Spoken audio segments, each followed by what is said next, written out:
Welcome to a new Energy Crue podcast. In this episode, we are covering one of the Crue Club Operator Mastermind Roundtables. That's where we bring in all these operators and get a couple of select service companies together around the table to discuss things that are moving and shaking the industry.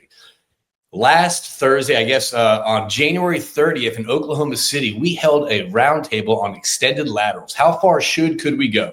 Jeremy Ensz, the VP of Operations Engineering at Ascent Resources, led this fantastic discussion, and we're going to dive into what we covered today. So pretty much the scene is this. The oil and gas industry is constantly pushing limits. It's pushing the boundaries. And extended laterals is no different than pushing the boundaries. I don't know why I keep repeating that, but in essence, we surrounded the table with a lot of operators, mainly operating in the Utica, Ohio region, and we were discussing, it seems like 3 miles laterals is kind of the industry standard. We discussed that some people are going 4 miles, potentially 5. And Jeremy kicked it off, and he had this great concept right here. Not a great concept, but a great thought right here. He said, listen, go to Google Maps and look at pretty much what's 5 miles away from you in any direction. That's how far drilling rigs are pushing the limits when it comes to extended laterals. And it's crazy to think about. We are going downhole 5 miles blindfolded in a small window, 10 by 10 window, to hit our destination. I just think it's fascinating, the fact that this industry can do that. So let's dive into how far we're going, what our limitations are, and kind of what are some setbacks and challenges that we got to look at as an industry when we are doing these extended laterals. So I'm going to read kind of from the notes that I have here, so don't miss anything for you out there. And obviously, first off, I want to thank everyone at the table for being there, for contributing. It was a great group. We had a lot of people from the drilling side. And we also had a lot of people on the completion side and also some geologists in the room. So it was a great roundtable discussion on why we're reaching such limits and how far can we go, and also some concerns when it comes to the drilling side and going this far. It was a great, a fantastic conversation, and we're going to start talking about that now. So pretty much throughout the years, operators have continually to tack on footage when it comes to the extended laterals. 5 years ago, it was like 17,000 feet.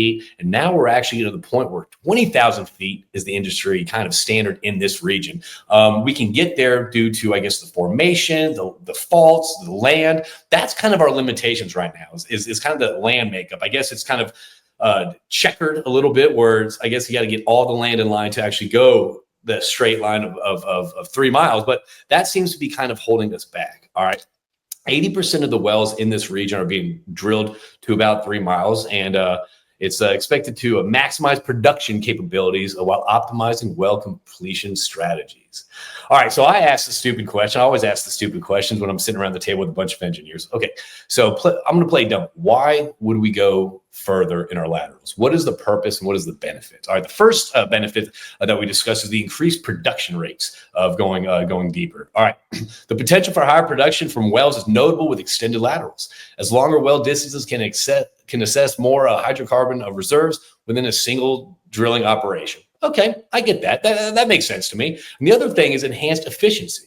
Achieving long laterals can reduce the total number of wells required for a given area, enabling operators to concentrate resources and optimize drilling efforts, which I thought was a very, I understand all that. So number one, to increase production. Number two, enhance efficiencies. I think that reduces the number of times you trip out of the hole. I think that reduces the number of times you actually have to make up and go back down. So I think it reduces kind of the number of days that rigs are out there. So again, that just shows the efficiencies we're having as an industry. And this ties into a couple of conversations we had at previous Crue Club events where we're talking about rig count.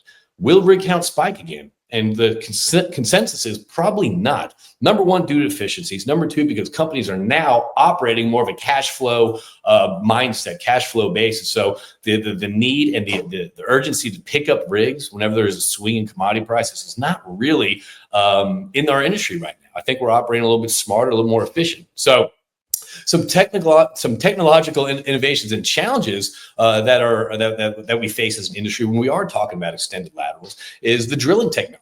As operators increase the lengths of laterals, the demand for advanced drilling technologies and techniques rises.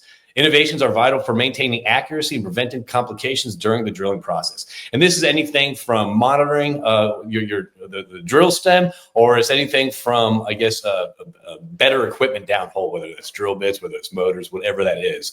It was very interesting. It sounded like they're really rolling the dice, not rolling the dice. Listen, a bunch of smart people in the room, a bunch of smart people marching towards a goal. So we're going to get it done. But it was very interesting to hear, like, once you get past a certain point, like, that's kind of it. Like, everything's on the line. So it was kind of cool to hear that. And also it's kind of cool to hear the successes. I mean, whenever you're going down here, let's say one of the companies was doing, let's say, an average of 60 wells a year. Okay. They said they only had train wreck, things occur probably 2 out of those 60 times, which is so impressive. I mean, I completely dig that. So again, technologies seems to be the thing that everyone's focused on to increase efficiencies in our industry, but where does the technology come from on the drilling side? All right.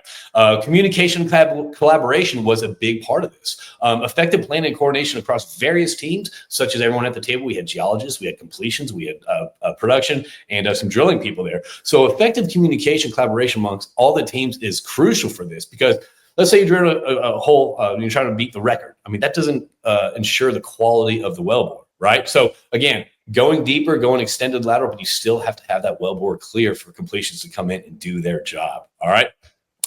So again, it's all about communication. And that's the goal of these Crew Club Operator Mastermind Roundtables, is to foster communication, foster knowledge sharing. Hey, you're going 3 miles down here. How did you accomplish this?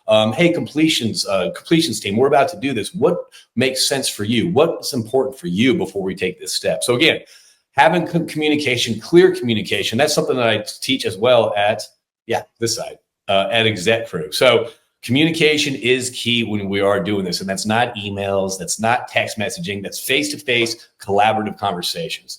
All right, so then we discussed the importance of actually monitoring and adaptation for downhole. So with extended laterals, there is an increasing need for real-time monitoring of drilling performance and completion strategies to enhance that operators can adapt to any challenge that arises in the course of drilling.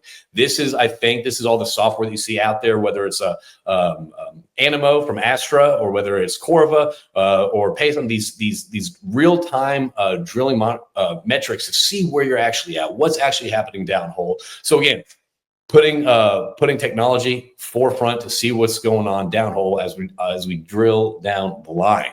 It's exciting. So again, continuous evaluation and improvement and knowledge sharing among teams will drive improvements in this operational practice. So again, we have to communicate, we have to talk. And not only that, operators, and this is kind of, again, the cool part about these conversations at the Crew Club table is that they constantly tack on to each other. So we might be talking about AI at one, and then next thing you know, that kind of bleeds into AI.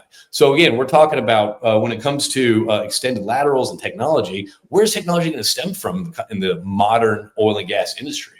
Historically, it's been service companies that put up the money for the R&D, and then they pitch that to the operators. However, now, just because of capital being so tight, because of technology kind of where it's at right now, it's really going to take a collaborative approach between the operators and service side of the industry to actually come together to form solutions that actually make sense, not just on the budget, but also as we move and push the envelope further in the industry. All right, a couple concerns around the table when it comes to kind of these extended laterals was kind of the limitations on the completion side of the service sector, whether it's coil tubing or wireline.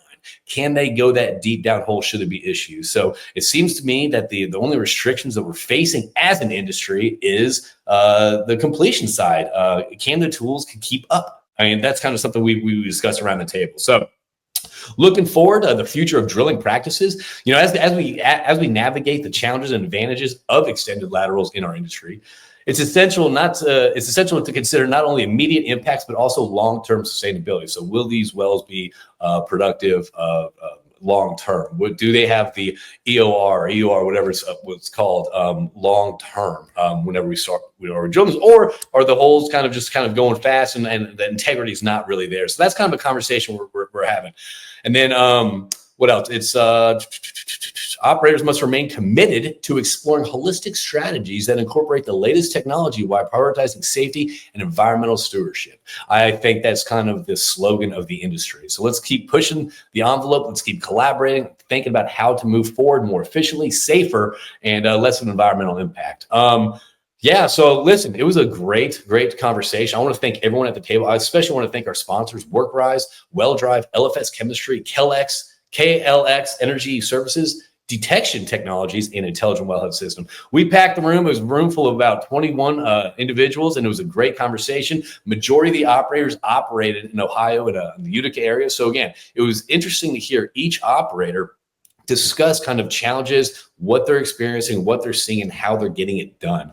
If you're interested in joining the table at these Crue Club Operator Mastermind Roundtables, E&P operators, register on www.connectioncrew.com/Crue Club. That's CRUE Club. And if you're an OFS service company, we have about 5 seats at the table for sponsorship. So reach out, register, yeah, let's get you at the table. But again, these conversations are driving the industry forward. I can't thank everyone enough for contributing to these conversations. And yeah, hey, if you have any questions or you're pushing the extended laterals, I dig it. Keep it up. Our industry is full of smart, bright, innovative, entrepreneurial, spirited people. So I'm digging it. I'm looking forward to the next conversations that we have at the table. And I think in February, we're going to be covering a lot of energy policy and a lot of energy regulation. This is kind of a sneak peek what's upcoming. We have 2 lobbyists coming to the table from Washington, D.C. to talk about how to navigate the new administration, what to look out for, and what to take advantage of. So again, I'm excited about this, and there's seats at the table, and we look forward to seeing you soon. And thank you for tuning in to Energy Crew Podcast. If you're enjoying these, please share this and comment, like, subscribe, all that fun stuff. We look forward to talking to you soon, and take care.